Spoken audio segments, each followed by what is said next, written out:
Multi-speed Europe. A two-speed Europe is the idea that different parts of the European Union should integrate at different levels and pace, depending on the political situation in each individual country. Indeed, multi-speed Europe is currently a reality, with only a subset of EU countries members of the eurozone and of the Schengen area. Like other forms of differentiated integration such as a carte and variable geometry, multi-speed Europe arguably aims to provide a solution to the dilemma between unity and diversity, widening and deepening of the European Union. Reasons and actuality of the concept. The concept entered political discourse when, after the end of the Cold War, and eastward enlargement of the European Union began to materialize, and the question arose how widening could be made compatible with deepening, i.e., how the imminent enlargement process could be prevented from diluting the idea of an ever closer union among the peoples of Europe. As the treaty establishing the European Economic Community of 1957 had put it. In 1994, still at a time of the EU12, the German Christian Democrats Wolfgang Schäuble and Karl Lamers published a document in which they call for a Kern Europa. This idea envisaged that core Europe would have a centripetal effect, a magnetic attraction for the rest of Europe. A precursor to that concept had been a proposal by two advisors to German Chancellor Helmut Kohl, Michael Mertes and Norbert J. Prill, published as early as July 1989.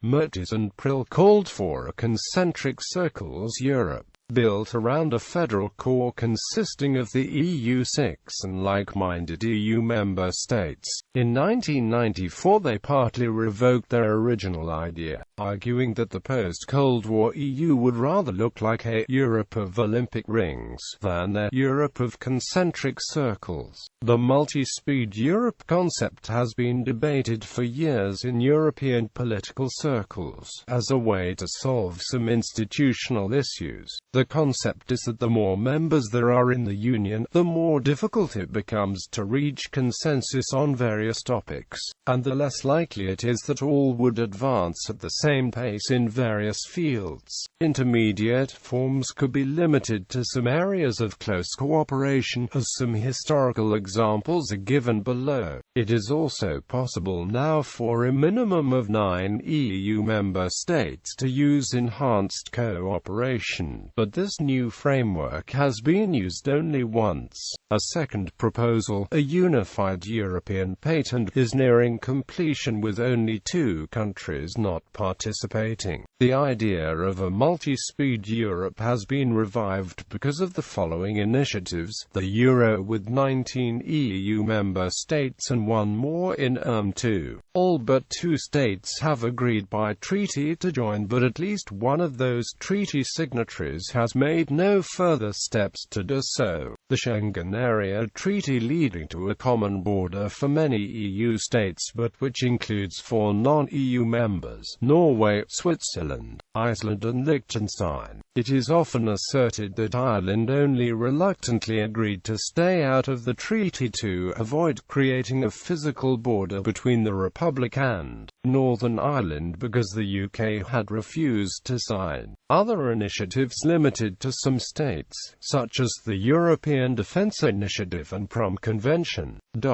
Furthermore, important events were the enlargement of the European Union to 28 member states, and in the forthcoming years other candidates where new members initially don't join the Schengen area and the eurozone for some time. The European Convention that led to the European Constitution that was signed in 2004 by the 25 heads of state, but was not ratified by all national parliaments or assemblies and so failed. Later, most of its provisions were adopted through the Treaty of Lisbon that included additional opt-outs for some states. Differences of view between EU members on some foreign diplomatic and military issues.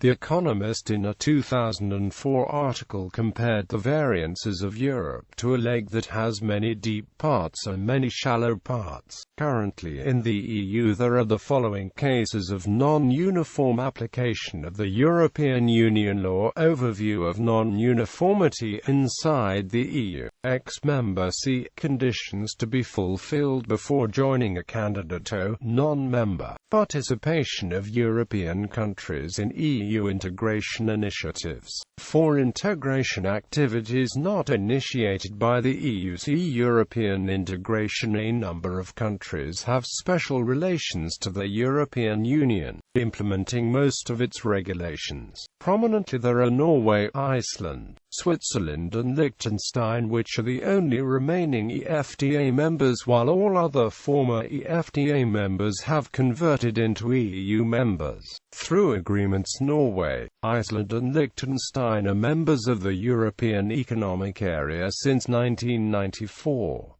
As a consequence of taking part in the EU single market, they need to adopt part of the law of the European Union. Formally they would not need to fund the EU government, but in practice they have opted to take on the part of financing EU institutions as required by EU law, with the financial footprint of Norway being equal to that of an EU member since 2009.